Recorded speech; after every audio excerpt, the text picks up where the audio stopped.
ॐ भूर्भुवः स्वः तत्सवितुर्वरेण्यं भर्गो देवस्य धीमहि धियो यो नः प्रचोदयात्।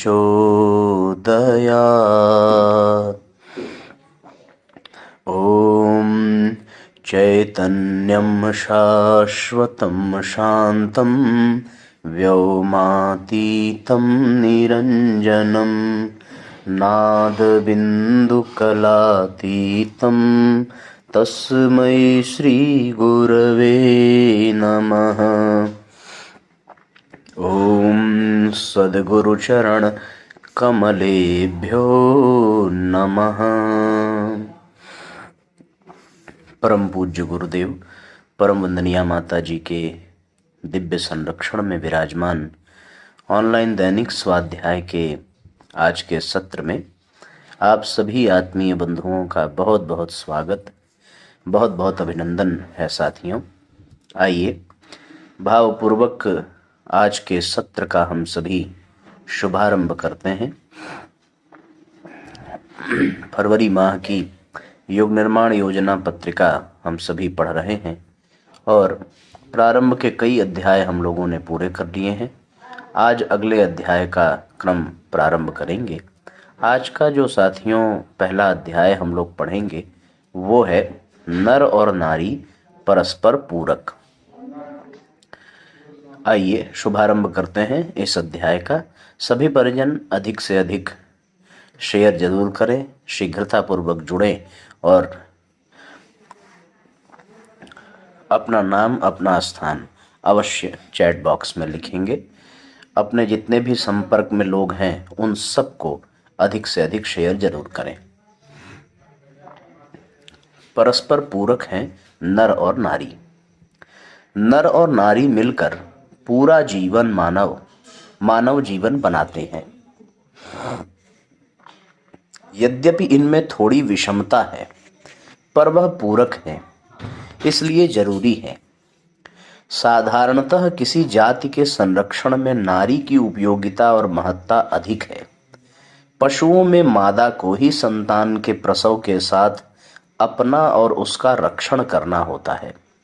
मनुष्य में भी यही दशा होती तो मनुष्यों के सारे कुटुंब नारी प्रधान ही होते।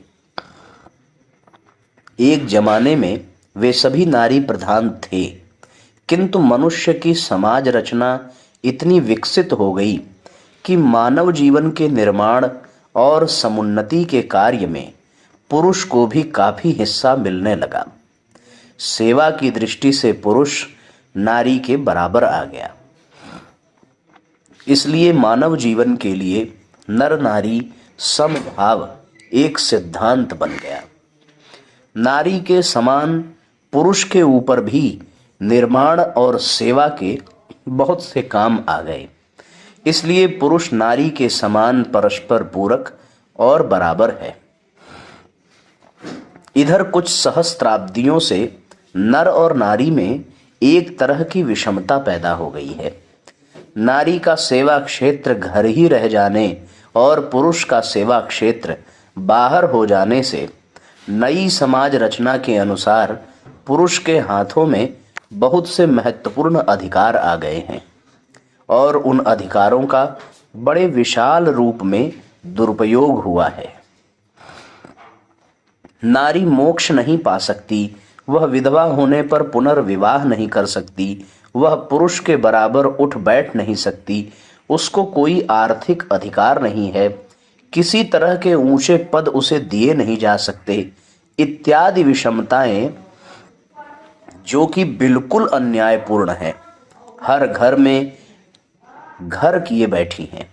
इन्हें हटाना मानव समाज की मानवता के लिए, अधिक से अधिक मनुष्यों के सुख के लिए जरूरी है। आखिर नारियां आधी दुनिया तो हैं ही। अगर आधी दुनिया इस तरह दलित और पीड़ित रहे तो मनुष्य समाज को सुखी कैसे कह सकते हैं। इसलिए नर नारी समभाव की सख्त जरूरत है। सैकड़ों नर लाखों नारियों से महान हो सकते हैं और सैकड़ों नारियां लाखों नरों से महान हो सकती हैं या होती हैं। नर नारी समभाव का अर्थ इतना ही है कि नर हो या नारी, उसके गुणों और सेवाओं का उचित मूल्यांकन किया जाए। सिर्फ नर नारी या नर होने के कारण किसी पद या अधिकार से किसी को वंचित न किया जाए। नर नारी समभाव के व्यावहारिक रूप के लिए निम्नलिखित नियम उपयोगी हैं। नर और नारी के साथ व्यवहार गुण, योग्यता और सेवा के अनुरूप होना चाहिए। नारी नर होने के कारण किसी अधिकार व गौरव से वंचित न रहे। परम पूज्य गुरुदेव का साथियों सद्वाक्य है ना कि मनुष्य के मूल्यांकन की कसौटी उसकी प्रतिभा, उसकी योग्यताओं से नहीं बल्कि उसके सद्विचारों और सत्कर्मों को मानेंगे। तो चाहे नर हो चाहे नारी हो, बिना किसी भेदभाव के जिसमें जितने ऊंचे सद्विचार और सत्कर्म हो वही श्रेष्ठ माना जाएगा। केवल नर और नारी के आधार पर किसी को ऊंचा और नीचा कह देना सर्वथा अनुचित ही होगा।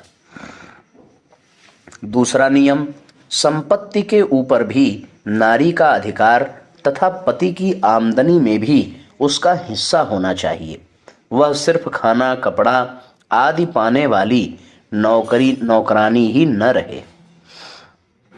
तीसरा नियम, वर पक्ष बड़ा और कन्या पक्ष छोटा, यह दुर्भावना दिल से निकल जानी चाहिए। साला आदि शब्द गाली बन गए हैं, यह दुर्भाव समाप्त हो जाना चाहिए। घूंघट पर्दा आदि बुरे रिवाज बिल्कुल दूर होने चाहिए। विनय की दृष्टि से तो उनका उपयोग होना ही नहीं चाहिए। एक नौकर है, वह मालिक के कपड़े धोने को तैयार है पर मालकिन के कपड़े धोने को तैयार नहीं है, इसमें उसे पुरुषत्व का अपमान मालूम होता है। यह मान्यता मिट जानी चाहिए। कोई पुरुष अगर किसी ऊंचे स्थान पर बैठा हो और नारियां जमीन पर हों तो इसमें नारियों का कोई अपमान न समझा जाएगा, पर नारी किसी ऊंचे स्थान पर बैठी हो और पुरुष जमीन पर बैठा हो तो इसमें पुरुष वर्ग का अपमान समझा जाएगा। यह लैंगिक विषमता है, यह नहीं रहनी चाहिए। हाँ, पुरुषों में कोई गुरुजन या विशेष आदरणीय व्यक्ति हो तो उसके सम्मान का विचार करना आवश्यक है, किंतु पुरुषत्व का सम्मान नहीं, गुरुत्व आदि का सम्मान जो नारियों के विषय में भी किया जाना चाहिए। सामाजिक, धार्मिक, राजनीतिक पदों पर स्त्रियों का भी होना आवश्यक है। साधारण नारी का स्थान घर भले ही रहे पर नारी को सब जगह काम करने का अधिकार है। इस बात की निशानी के रूप में तो नारी को सभी तरह के पदों पर थोड़े बहुत रूप में रहना चाहिए। सभा, पंचायत आदि में नारी की सदस्यता अनिवार्य है। इस प्रकार के और भी नियम दिए जा सकते हैं। सार इतना ही है कि नर और नारी मानव जीवन के समान अंग हैं। इनका काम एक दूसरे को सहयोग देना है, न कि एक दूसरे का शोषण करना है। यह नर नारी समभाव मानव सभ्यता की बड़ी भारी कसौटी है। स्त्रियों को इस विषय में पीछे नहीं रहना चाहिए।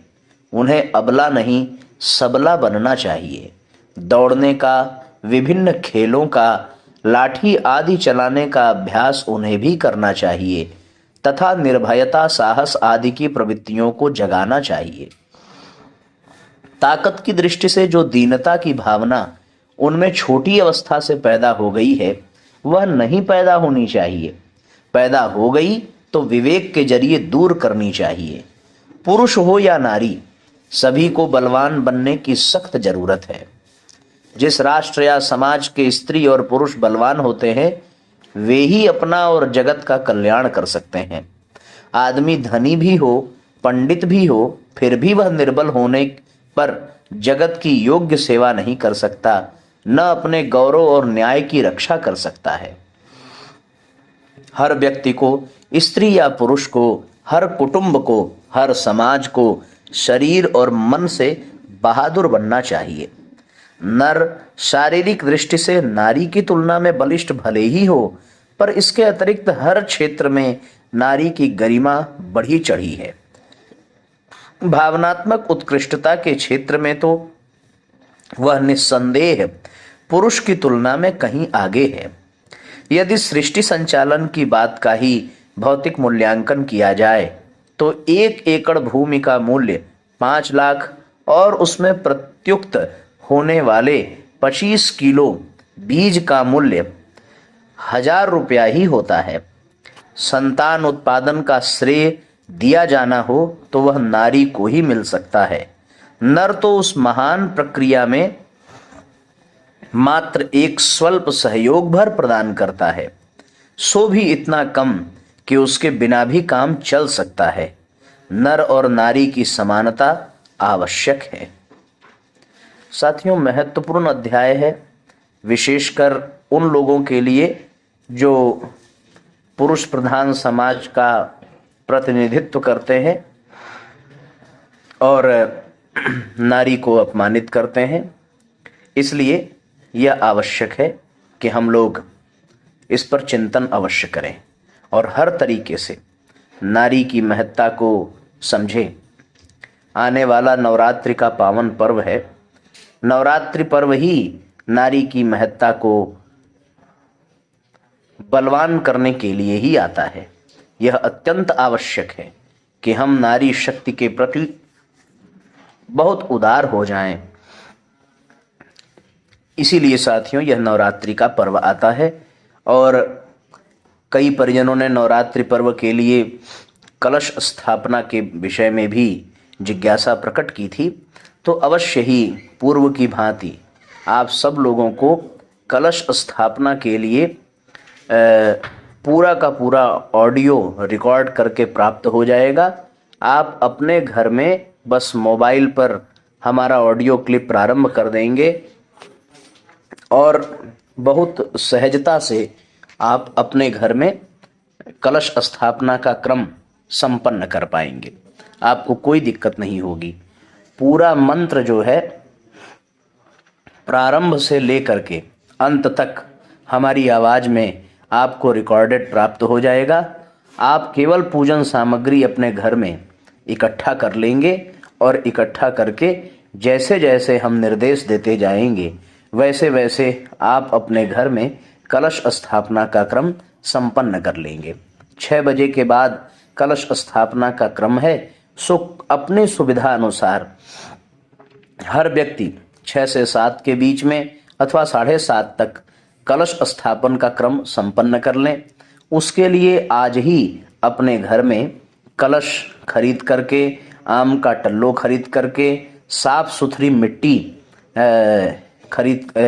खोद करके निकाल लेंगे।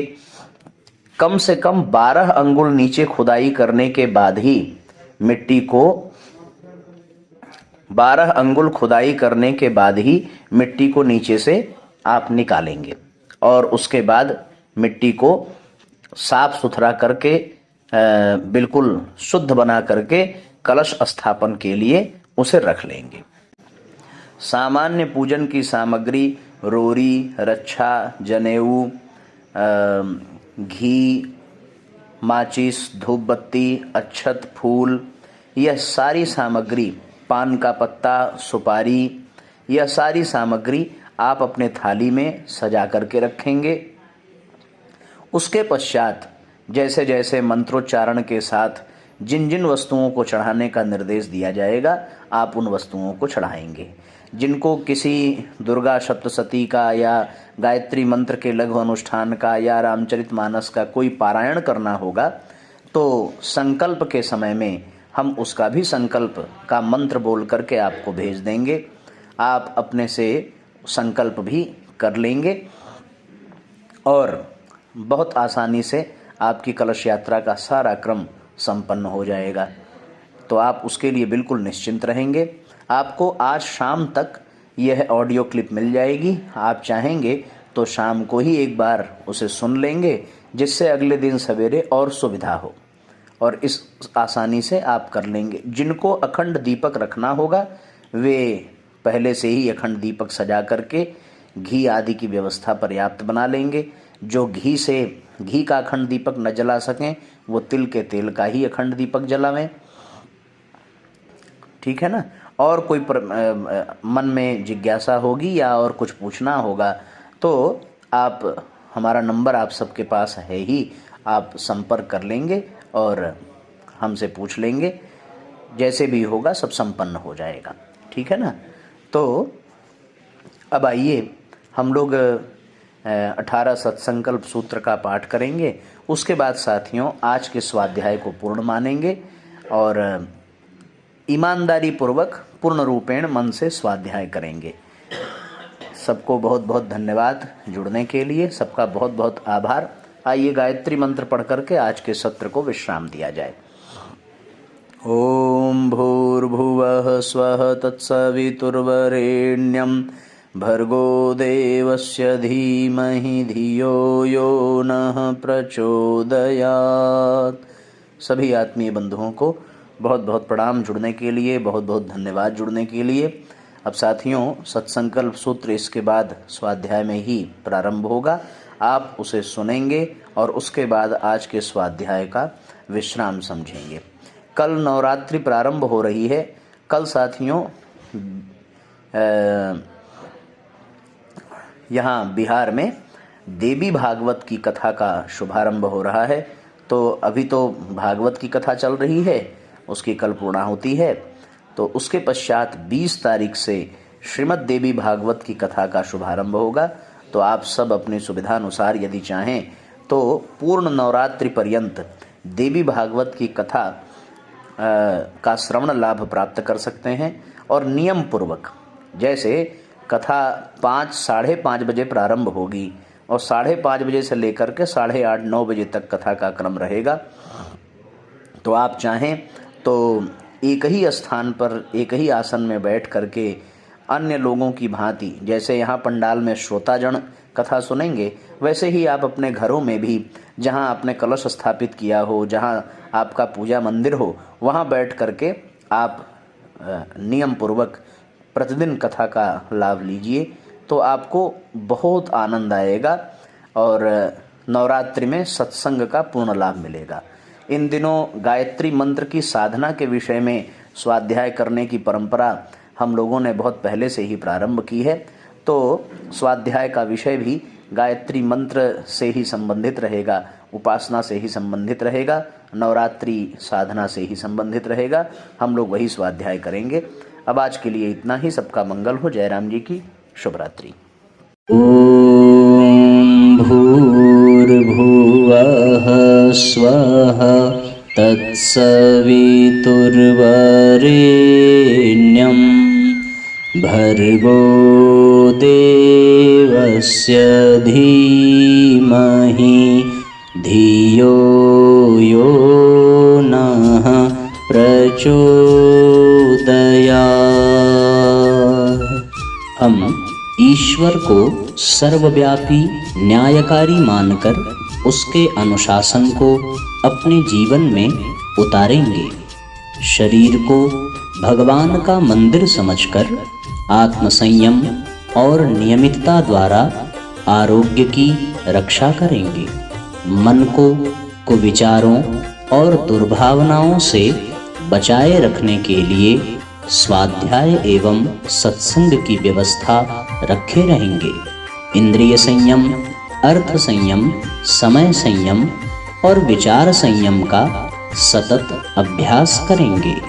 अपने आप को समाज का एक अभिन्न अंग मानेंगे और सबके हित में अपना हित समझेंगे। मर्यादाओं को पालेंगे, वर्जनाओं से बचेंगे, नागरिक कर्तव्यों का पालन करेंगे और समाजनिष्ठ बने रहेंगे। समझदारी, ईमानदारी, जिम्मेदारी और बहादुरी को जीवन का एक अविच्छिन्न अंग मानेंगे।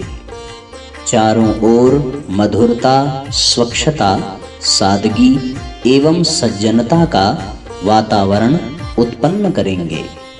अनीति से प्राप्त सफलता की अपेक्षा नीति पर चलते हुए असफलता को शिरोधार्य करेंगे। मनुष्य के मूल्यांकन की कसौटी उसकी सफलताओं, योग्यताओं एवं विभूतियों को नहीं, उसके सद्विचारों और सत्कर्मों को मानेंगे। दूसरों के साथ वह व्यवहार नहीं करेंगे जो हमें अपने लिए पसंद नहीं। नर नारी परस्पर पवित्र दृष्टि रखेंगे। संसार में सत्प्रवृत्तियों के पुण्य प्रसार के लिए अपने समय, प्रभाव, ज्ञान, पुरुषार्थ एवं धन का एक अंश नियमित रूप से लगाते रहेंगे। परंपराओं की तुलना में विवेक को महत्व देंगे। सज्जनों को संगठित करने, अनीति से लोहा लेने और नवसृजन की गतिविधियों में पूरी रुचि लेंगे। राष्ट्रीय एकता एवं समता के प्रति निष्ठावान रहेंगे। जाति, लिंग, भाषा, प्रांत, संप्रदाय आदि के कारण परस्पर कोई भेदभाव न बरतेंगे। मनुष्य अपने भाग्य का निर्माता आप है। इस विश्वास के आधार पर हमारी मान्यता है कि हम उत्कृष्ट बनेंगे और दूसरों को श्रेष्ठ बनाएंगे तो युग अवश्य बदलेगा।